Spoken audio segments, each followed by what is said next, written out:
Alright, so we're back again, and this is the long-awaited episode, if you want to call it that people have been waiting for, which is where I'm going to talk about doing dry brushing, speed lines, and focus lines.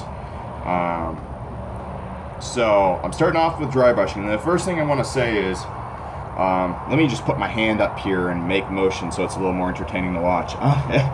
But dry brushing, for starters, I gotta make a disclaimer, it's horrible on your brushes. So I don't recommend it. If the only brush you have is your inking brush, like a Series 7 or an 8404 or something like that, an expensive brush, you don't want to use that brush for dry brushing. Go out to your local art store and buy a cheap watercolor brush. Because the effect you want isn't going to be tidy anyway, and like I said, you're painting with very little amount of partially dry ink, so it's really not good on the bristles. Your brush will start to fray after a while. So actually what I have here is a cheap watercolor brush. This is one I use specifically for dry brushing. I'll also make note that I do not dry brush often. I'm not very good at it anymore. But basically the technique that you use, normally you let the ink saturate the bristles. So you'll see me often stirring it around in the ink and doing all this stuff. It's time for some more ink. But if I just dip in here, now I didn't really do anything, and I make a mark, that's the effect you're looking for. Now you can see here in the beginning, it's rather dark. So actually what you want to do is I'll load up my brush with ink, and I'll go over to a paper towel and take some of the very surface ink off, come over to my scrap paper, make a mark, and verify that that's the consistency that I want. And then when you lay it down, you start to get a streaky, almost charcoal-like effect. As it runs out of ink, it becomes lighter. As you can see, you can actually do gradients with this effect. So I can start it off dark,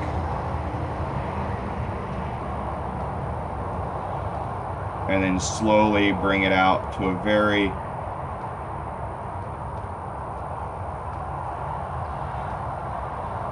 still got some extra ink on there. You can bring it out to a very light hue. Now, the note about that is, it's when you're scanning like commercial comics, when you're scanning your ink, it's done what they call threshold, or 50% threshold, or where they put the threshold at can change depending on taste. But what ends up happening is you lose the grays past a certain level. So doing gradients isn't typically recommended because you're not going to really be able to see them. You know, it's going to be all black here, and then you might get some gray patterning, what might appear gray from afar, but it's going to be little chunks of black and then just white. So this is something you can do with you know, original art if you want to do gradients. There's some really good dry brushers out there that can do very realistic black and white, you know, portraits using dry brush. I am not one of them. Typically what you'll see the use for is like on pavement. Let me see if I can get, there we go. So typically you'll get a pattern something like this.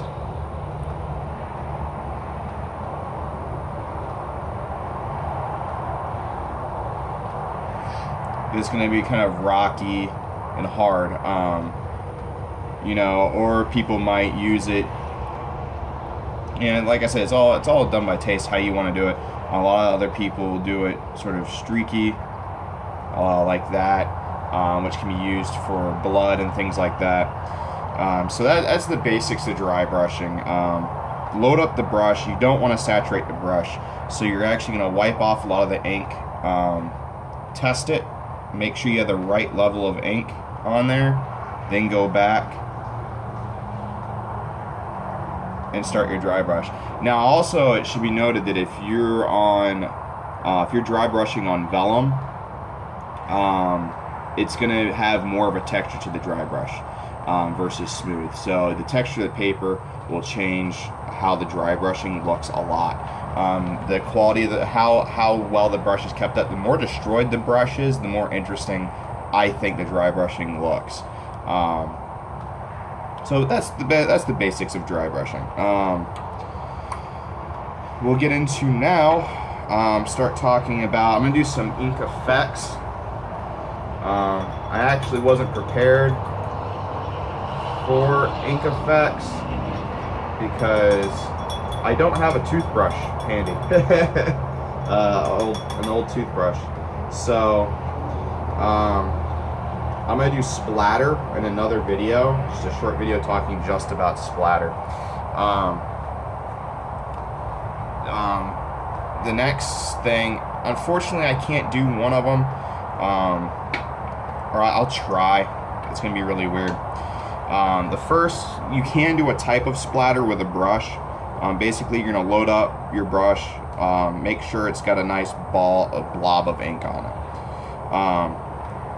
Now the next secret to it is you want to take the brush and hit it on something over the image. If you hit this way, some ink will go on the page, but you're going to get more ink on you. So literally all you do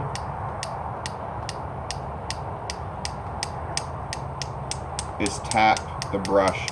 The further you are away from the image, the more spread out it is.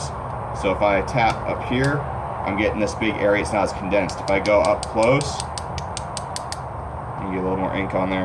If I go up close, I'm gonna get some nice big splats.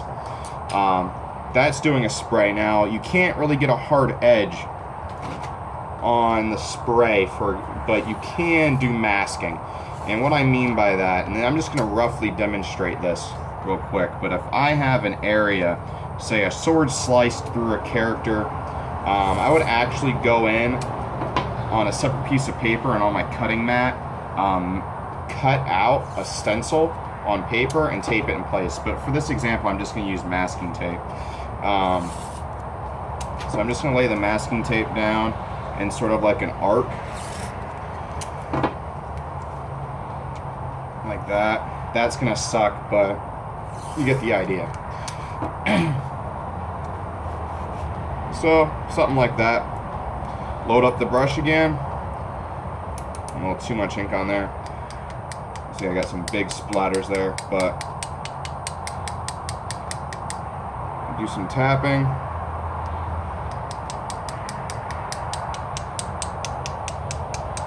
Got some nice condensed areas. Now I'm going to back away from the image. Now you want to mask off the whole page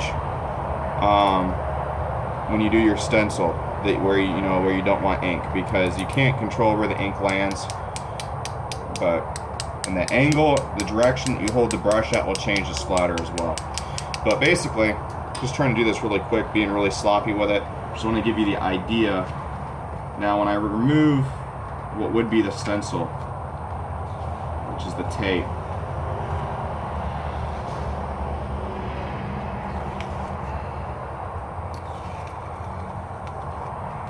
you can see the arc that was left here. That's one technique, splatter. These big globs you see, that's why I said that you want to keep. Also, doing it at an angle like this is a little weird. It changes things. Another technique is the droplet splatter, which is literally you load up your brush with quite a bit of ink. You really want your paper to be level, so you're not really going to catch this, but you load it up with ink, and then not enough ink to where it's really,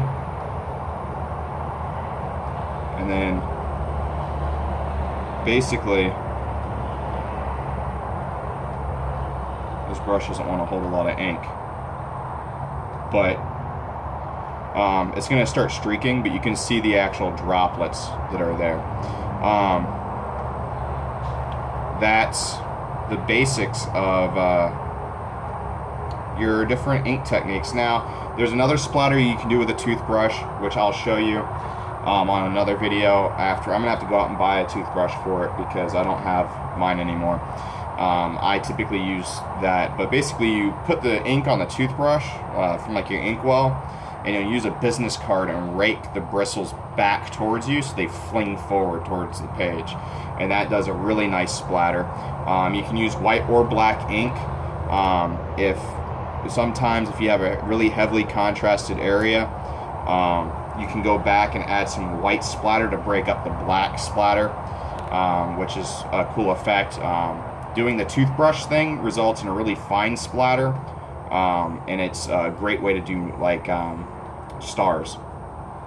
So that's that. So focus lines are basically,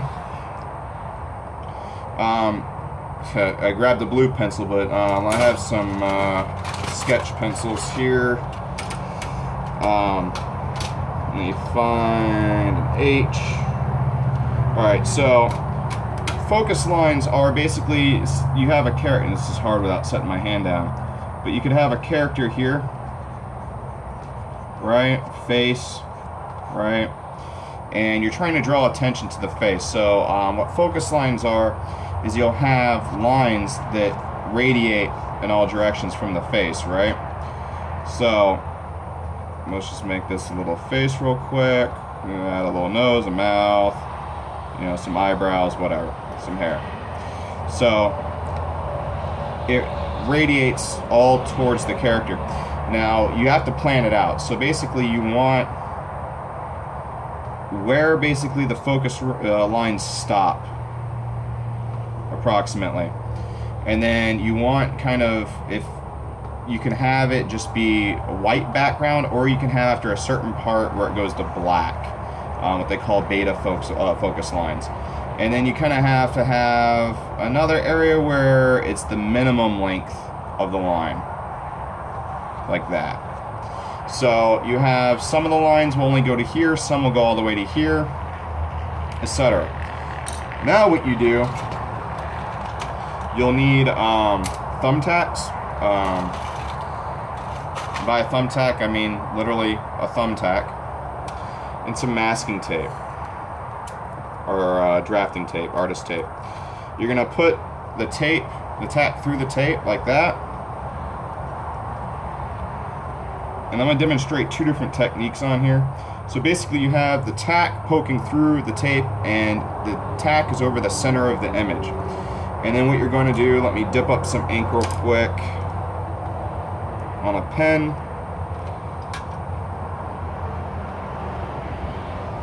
Use a round pen for this. So then you actually have a nice little pivot point as you go around. So I normally do it the opposite way. I stroke like this. I don't like going down, and especially at this angle, it's gonna be a little weird.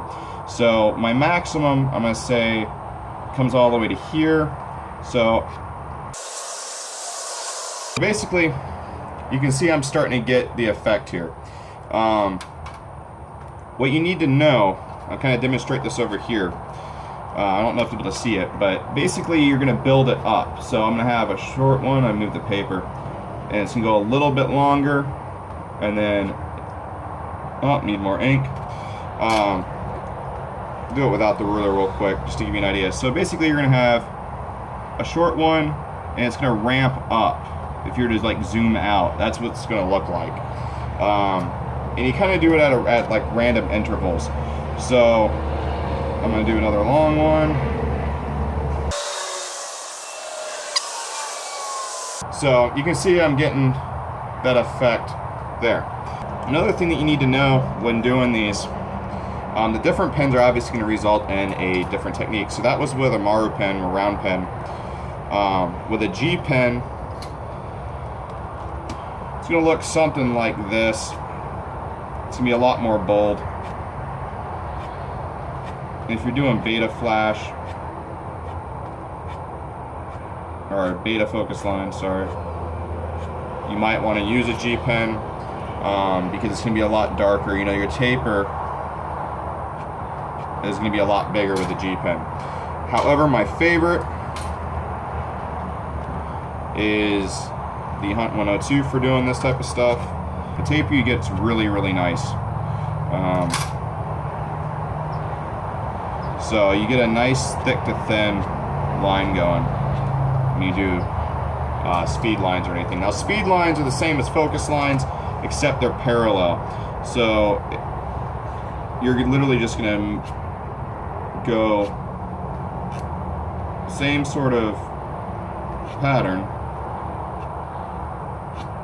just parallel for each other. And I freehand them a lot. So literally speed lines would be something where you would just go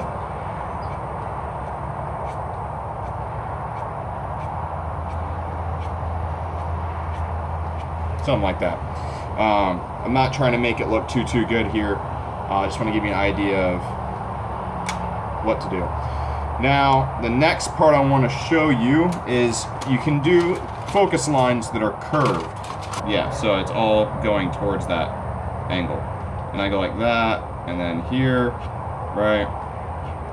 What's going to end up happening is if I move this, and I'm doing really long lines, you can see that they're going to collide. So what you need to do, my little trick is, you have to figure out what your curve, what you want it to be. So I go, yeah, I like this curve right there.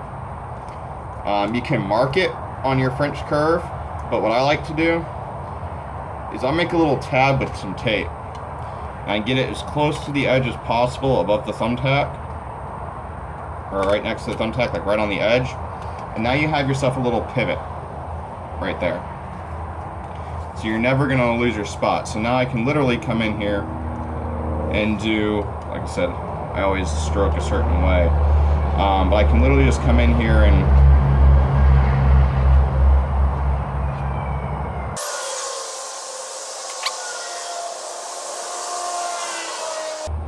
you can see that they're never going to collide now.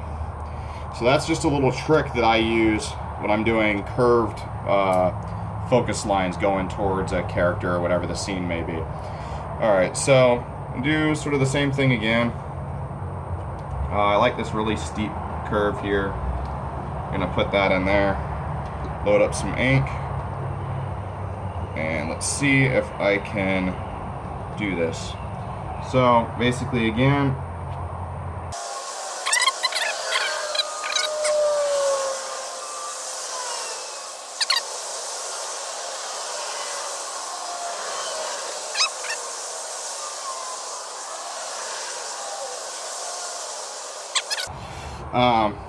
but so you get the idea here. So you got these little areas. This area, we're just going to call it like right there, is going to be all black up into that point roughly. So what you would do next is go in with a marker or some type of pen. Let's see if I have, that's fine, I want medium. Get my Fude pen out. Some ink in there. Make sure it's nice and saturated. So I'm just going to go ahead and lay in my black.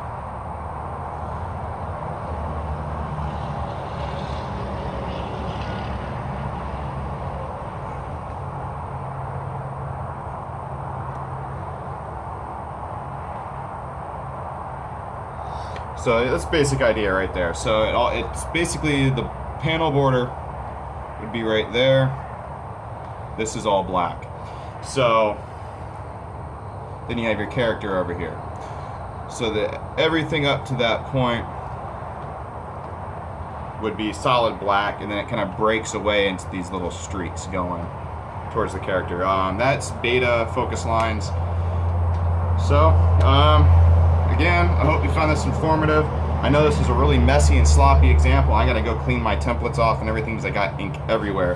That was fun, getting nice and dirty. But I'll do the toothbrush splatter next time. But again, have a nice day, everybody.